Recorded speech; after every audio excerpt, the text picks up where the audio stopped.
Hola chiquillos, hoy voy a revisar las preguntas que quedaron pendientes del video anterior, que van de la 11 a la 20 del capítulo que estábamos revisando.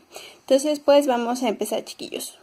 11. Un medicamento que se asocia a la reducción del riesgo de cáncer colorectal es, inciso A, la ranitidina, inciso B, el verapamil, inciso C, el ácido acetil salicílico, inciso D, la metoclopramida, inciso E, la fenformina. La respuesta correcta es la C. La mayoría de los estudios observacionales muestran que el uso regular de ácido acetil salicílico reduce la mitad aproximadamente del riesgo de cáncer colorectal.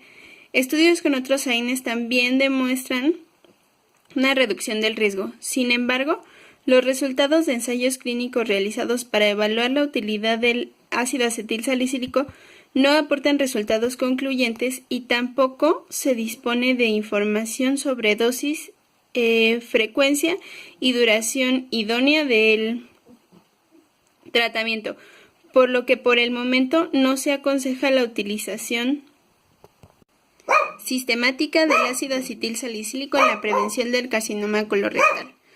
Si les soy sincera, chiquillos, no hubiera sabido qué contestar en esta pregunta, pero en el sentido de que todo lo demás pues no me sonaba coherente, pues sí pudiera haber sido una opción. ¿Por qué? Porque acuérdense que también para cuestiones de inflamatorias del colon se dan la mesalazina y que pues son derivados de salicílicos, ¿no? Pero de ahí en fuera, pues la verdad se me hacía complicado contestar esta pregunta. Pero bueno, sobre todo pues es que también hasta el mismo comentario lo dice, que no es algo que esté completamente aconsejado. Entonces aquí más bien yo creo que es una pregunta que se sacaría por descarte. Pregunta número 12. El medicamento que inicialmente se debe administrar ante la presencia de tumefacción e hipersensibilidad mamaria en una paciente con síndrome premenstrual es, inciso A, paracetamol, inciso B, naproxen, inciso C, danazol, inciso D, trometanina, inciso E, tenoxicam. Pues yo digo que le puedes dar cualquier cosa, bueno, no cualquier cosa, pero de estas opciones, paracetamol pues siempre se puede dar, bueno, no siempre, pero en la mayoría de los casos. Naproxeno igual, en la mayoría de los casos. El danazol pues dependería si tiene alguna otra patología que le esté asociando a aumento del síndrome premenstrual, pues pudiera ser. La trometanina y el tenoxicam pues no creo que sean como muy opciones, pero la respuesta dice que no tiene respuesta, porque dice que es impugnable. El comentario nos dice, para empezar, debes saber que no existe tratamiento etiológico del síndrome premenstrual. Se debe comenzar con medidas higiénico-dietéticas. Los fármacos empleados son múltiples: anticonceptivos orales, antiinflamatorios no esteroideos, que son de elección en el caso de dismenorrea, cefalea o dolor articular. La espironolactona si predomina la tensión hidrosalina, y los edemas. Agonistas dopaminérgicos como el lisuride o bromocriptina, cuando la clínica que predomina son la sintomatología mamaria, progestágenos, psicotropos, etc. Cuando todos los demás tratamientos han fracasado, pueden intentarse los tratamientos análogos de la LHR, o sea, el danazol. Ya saben también que para esta cuestión del síndrome premenstrual, pues una de las indicaciones para indicar alprazolam. Entonces, pues sí puede ser una situación. Yo la bromocriptina o el lisuride no los daría si no tuviera un aumento de la prolactina o a lo mejor galactorrea por el estilo. Yo creo que yo no los daría. No significa que no sean opción, pero pues lo asociaría con eso. Y a lo mejor si tiene una cefalea o dolores articulares, le daría ácido mefenámico. Pero pues, entonces, esta es una respuesta de las que no tiene una respuesta correcta, porque ninguna de las anteriores es correcta, que eso es muy malo, muy triste en este tipo de exámenes, pero sí llega a suceder. La realidad es que en un examen real de NENAM, pues eso no lo puedes discutir, ni apelar, ni nada. Eso ya, pues, ni modo, fue una pregunta perdida. Y te la dan por mala, hasta donde tengo entendido. Entonces, eso es feo. 13. La anormalidad citogenética que se presenta en la leucemia mielocítica crónica es la... Inciso A, de lesión del cromosoma 14. Inciso B, translocación recíproca 922. Inciso C, translocación del gen RAS. Inciso D, trisomía 21. O inciso E, translocación 814. La respuesta correcta pues es la translocación recíproca 922. También es la más preguntada porque es la que se asocia al cromosoma de Filadelfia. Te la pueden preguntar directamente como una leucemia mieloide crónica o que te lo pregunten con otro tipo de datos en el caso clínico, pero que te digan que es el cromosoma de Filadelfia, pues esa es la translocación genética. Esa sí es importante que te la sepas porque es muy frecuente y es, bueno, no es que sea tan frecuente en el paciente, más bien es frecuente que la pregunten. Y sí es importante recordarla. Yo te sugiero, estudia todos estos genes y translocaciones de hemato, ya que se acerque el examen. Ay, perdón por mi temblor, ya saben que me tiembla un poquito la mano, trataré de que no se vea tanto en el video y que no se mareen. Entonces el comentario dice, la leucemia mieloide crónica es un síndrome mieloproliferativo crónico de naturaleza clonal. En el 95% de los casos de leucemia mieloide crónica se expresa la translocación cromosómica del 922, dando lugar a la formación del cromosoma Filadelfia. El resultado de esta translocación es la creación de un gen de fusión BCR-ABL con actividad tirosincinasa. El 5% de los casos de la leucemia mieloide crónica, cromosoma Filadelfia negativo, también se detecta el gen de función BCR-ABL. Estos avances en el conocimiento de la citogenética de la leucemia mieloide crónica han permitido desarrollo de nuevas armas terapéuticas como el imatinib, que tiene como diana el bloqueo de tirosincinasa BCR-ABL. Te pueden hacer aquí la pregunta con respecto al tratamiento diana. Te pueden preguntar cuál es el tratamiento diana o en qué consiste o qué es necesario, contra qué ataca o cuál es. Entonces eso es importante aprendérselo. Sí lo he visto en preguntas y como es exclusivo o es muy efectivo, pues sí es importante conocerlo. Siguiente, dice, la causa más frecuente del síndrome nefrótico en sujetos adultos es la, inciso A, glomerulonefritis de cambios mínimos, inciso B, glomerulonefritis focal y segmentaria, inciso C, glomeruloesclerosis, inciso D, glomerulopatía membranosa, inciso E, glomerulonefritis mesangioproliferativa. Esta es una pregunta fácil, te la tienes que saber muy bien, es la glomerulopatía membranosa y en los niños es la glomerulonefritis de cambios mínimos. También puede haber las otras, pero esa es la más frecuente. Entonces te la tienes que aprender como tal. Luego el comentario nos dice entonces que la respuesta es la glomerulopatía membranosa y dice la causa más frecuente del síndrome nefrótico en adultos es la glomerulonefritis membranosa, mientras que en los niños es la glomerulonefritis de cambios mínimos. Recuerda que la glomerulonefritis membranosa está histológicamente encuadrada dentro de las no proliferativas, que cursa sin disminución de los niveles del complemento. Eso también es importante, lo preguntan mucho o es un diferencial para saber si es una o es otra. Si te ponen que el complemento está alterado, no va a ser una membranosa. Entonces dice que al microscopio electrónico se identifican spikes. Ese también es otro punto importante. Si el caso clínico dice espigas o espiques o spikes, como lo quieran decir, indudablemente es una membranosa. Es no es patognomónico, pero sí no te la van a poner en otro caso que no sea una membranosa. ¿Sale? Dice, y que la complicación más frecuente de esta glomerulonefritis es la trombosis de la vena renal. Hay que aprenderse esa complicación porque lo pueden preguntar como parte de un caso clínico seriado. Dice la siguiente, el consumo miocárdico de oxígeno está determinado por A, la frecuencia cardíaca, el inotropismo y el cronotropismo. B, el cronotropismo, la tensión de la pared y el inotropismo. C, la precarga, el gasto cardíaco y la poscarga. Inciso D, la contractilidad, el inotropismo y la frecuencia cardíaca. Inciso E, el retorno venoso, la tensión de la pared y el inotropismo. La respuesta correcta es la D. Siendo sincera, estas preguntas a mí me confunden mucho. No creo que soy la única, pero son conceptos que cuestan trabajo, que son muy de oficio, que sí lo sabemos, pero que a la hora de que me lo ponen en unas respuestas así donde todas tienen cosas muy parecidas, la verdad yo seguro son en estas en donde me confundo. Entonces sí me hace falta repetirlo como con mucha claridad para darme cuenta o leerlo varias veces y saber bien qué es lo que voy a responder. Pudiera ser un tip para responder mejor.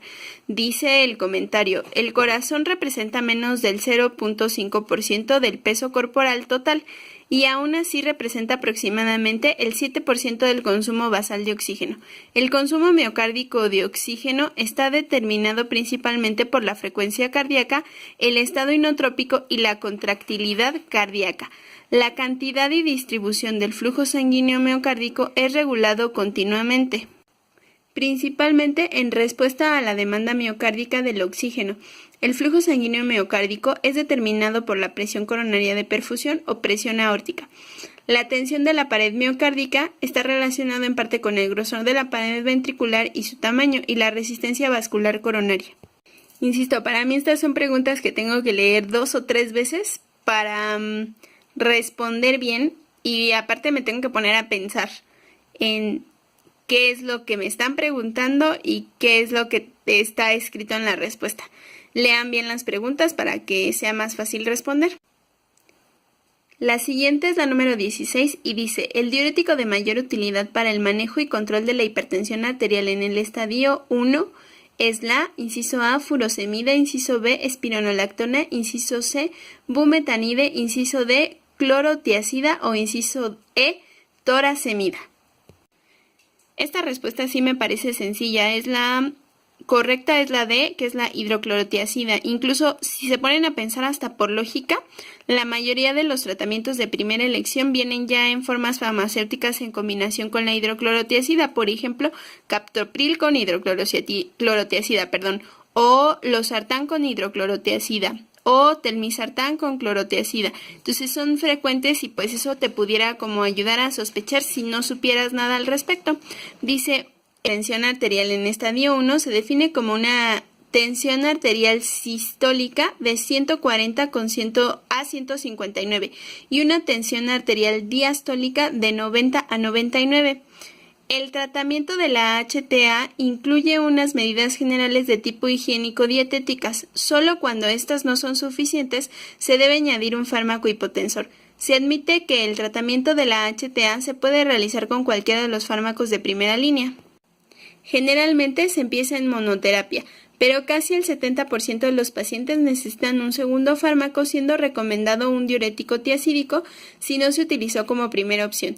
Debes recordar que los dos únicos fármacos que disminuyen la mortalidad por HTA son los diuréticos y los beta bloqueantes. 17. La anemia más frecuente en pacientes que padecen enfermedades inflamatorias crónicas es la: inciso A, normocítica normocrómica, inciso B, normocítica hipocrómica, inciso C, microcítica hipocrómica, inciso D, microcítica normocrómica, inciso E, microcítica hipocrómica. Yo hubiese puesto normo, pero aquí dice que la respuesta correcta es la respuesta C, que es microcítica hipocrómica. El comentario dice: la causa más frecuente de anemia microcítica e hipocrómica es la ferropenia. Sin embargo, entre las posibles causas que requieren diagnóstico diferencial está la anemia de los trastornos inflamatorios. Este tipo de anemia es de causa multifactorial, bloqueo del hierro a nivel de SMF, menor vida media del hematie, por lo que generalmente es una anemia normo-micro. Dice: la prueba más sensible para hacer el diagnóstico diferencial es el aspirado de médula ósea. En la anemia ferropénica encontraremos una depleción del hierro, mientras que en la anemia de los trastornos crónicos encontraremos precursores cargados de hierro. Yo, de ser sincera, en un paciente en la vida real no le haría un aspirado de médula ósea. Primero le haría una cinética del hierro y ya dependiendo de lo que saliera en la cinética del hierro ya decidiría si amerita o no hacerle el aspirado, porque el aspirado es una prueba mucho más invasiva y los pacientes dicen que sí les produce dolor. A pesar de que los anestesiemos y lo que sea, sí dicen que les refiere dolor y finalmente es invasivo y puede producir algún efecto. Entonces yo preferiría primero hacer la cinética del hierro. Si la cinética me sale alterada o con alguna situación en la que se ameritara el aspirado de médula ósea, pues ya lo haría, pero pues esto es lo que dice el libro. 18. Para efectuar la detección temprana de la diabetes mellitus en personas que tienen factores de riesgo se debe practicar: inciso A, la determinación semestral de hemoglobina glicosilada. Inciso B, la curva de tolerancia a la glucosa cada 6 meses. Inciso C, la vigilancia anual mediante la determinación de la glucemia en ayuno. Inciso D, la medición del péptido C cada 6 meses. E inciso E, el control dietético y la cuantificación de la glucemia en ayuno cada semestre. La respuesta correcta pues es la C, que es la vigilancia anual mediante la determinación de una glucemia en ayuno. Dice el comentario: según la ADA, la prueba de elección para el screening de diabetes mellitus tipo 2 en individuos mayores de 45 años es la determinación de la glucemia en ayunas cada 3 años. La realización de esta determinación de forma anual y a una edad más temprana se realizará en sujetos con uno o más factores de riesgo para desarrollar diabetes mellitus. Estos factores de riesgo son historia familiar de diabetes mellitus, obesidad, inactividad física, factores étnicos, intolerancia a la glucosa o glucemia en ayunas alterada identificada con anterioridad, hipertensión arterial de 140/90 o más, colesterol HDL mayor a 35 y triglicéridos mayores a 250. Colesterol HDL menor a 35. Historia previa de diabetes gestacional o síndrome de ovario poliquístico. Obviamente, pues, cada 3 años para nuestra población no es un criterio aceptable. Nosotros como mexicanos, ya para empezar, ese es el factor étnico. Luego, la mayoría tenemos por lo menos un familiar en primera línea con historia de diabetes mellitus. Tercera, somos el país con mayor nivel de obesidad infantil y el segundo hasta el momento, creo, de obesidad en adultos, si no es que ya pasamos al primero. Generalmente somos hipoactivos, tenemos malos hábitos higiénico-dietéticos y ustedes saben que es frecuente el hecho de que las chicas tengan síndrome de ovario poliquístico en la población. Entonces, pues todos esos son factores que hacen que por lo menos en la cartilla que nos da Secretaría de Salud está indicado hacer la primera glucemia capilar a los 25 años y si nos sale mayor a 140 es un paciente que hay que enviar a hacer glucemia central para diagnosticar si hay una alteración de la glucemia en ayunas.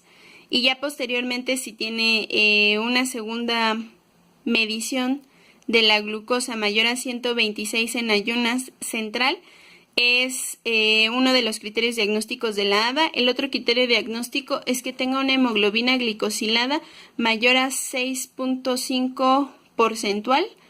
Y hay algunos casos donde está indicada hacer la curva de tolerancia a la glucosa. Realmente esos datos de la curva de tolerancia a la glucosa sí no me los sé de memoria, eso me falla un poco.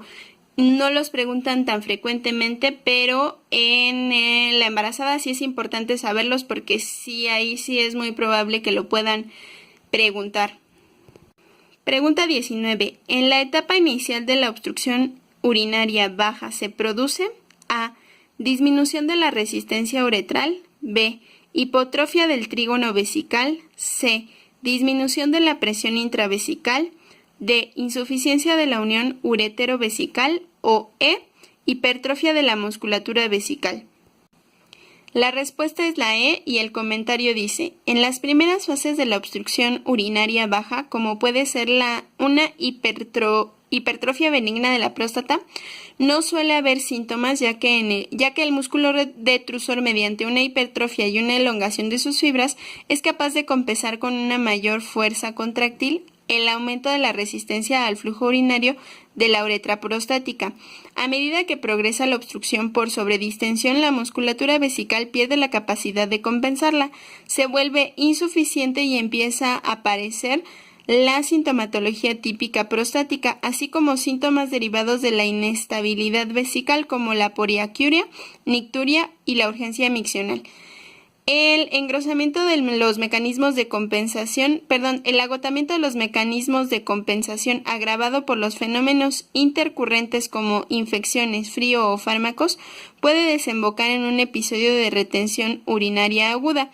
En el caso de la retención urinaria aguda, acuérdense que se observa al paciente con dolor, imposibilidad de orinar y globo vesical en el abdomen bajo. El tratamiento es un sondaje vesical. Acuérdense que cuando esto sucede no hay que dejar que la orina salga de forma rápida, hay que dejar que salga el primer chorro urinario, luego pinzar la sonda algunos minutos y luego volver a hacer el drenaje.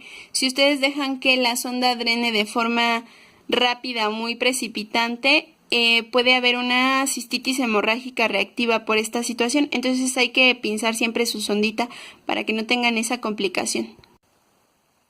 Número 20. La mayor parte de los genes del complejo mayor de histocompatibilidad se localiza en el cromosoma inciso A, 2, inciso B, 6, inciso C, 10, inciso D, 18 o inciso E, 21.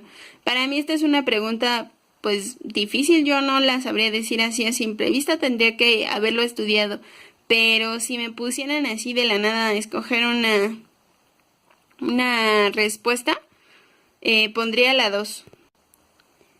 La respuesta nos dice que la correcta es la B. Dice, el complejo mayor de histocompatibilidad humano se encuentra en el brazo corto del cromosoma 6. El complejo abarca 4 megabases, dentro de las cuales se encuentran divididos los genes de clase 1, 2 y 3. En base a eso, a mí me sonaba poner el 2 porque decía complejo mayor de histocompatibilidad 1 y 2. Pero el cromosoma realmente es el 6, entonces eso también es de los datos que hay que aprenderse pues de memoria porque es muy numérico o es muy difícil relacionarlo con algo o pudiéramos a lo mejor hacer una mnemotecnia, pero yo creo que lo más rentable en este caso es hacer una memoria o una mnemotecnia ya acercándonos más a fechas del examen porque estos números que son tan cuadrados, tan estrictos que no tienen así como tanta forma de relacionarlos con otra cosa, pues se nos van a olvidar antes de llegar al examen si no los repasamos. Entonces sí podría ser importante repasarlos unas semanitas antes del examen. Los factores asociados y los factores ambientales de los tumores malignos del intestino grueso. Está la respuesta que vimos hace ratito, es la página número 67. Y entonces esto que tenemos subrayado que dice que los suplementos de calcio y el ácido acetil salicílico pueden disminuir el riesgo de cáncer de colon. ¿Sale? Chiquillos, pues con eso terminamos el video de hoy. Yo creo que en este video hubo preguntas que eran un poquitito más complicadas o por lo menos para mí eran un poquito más difíciles. Ojalá para ustedes no sean difíciles y sean súper fáciles y saquen todas bien contestadas, pero para mí no. Entonces los tips son los que ya les comenté en el video. Si les gustó este video, dejen los comentarios, dejen una manita arriba si les gustó y suscríbanse al canal para seguir viendo los comentarios que vamos a hacer de las siguientes preguntas que les voy a ir subiendo. Hasta luego, chiquillos.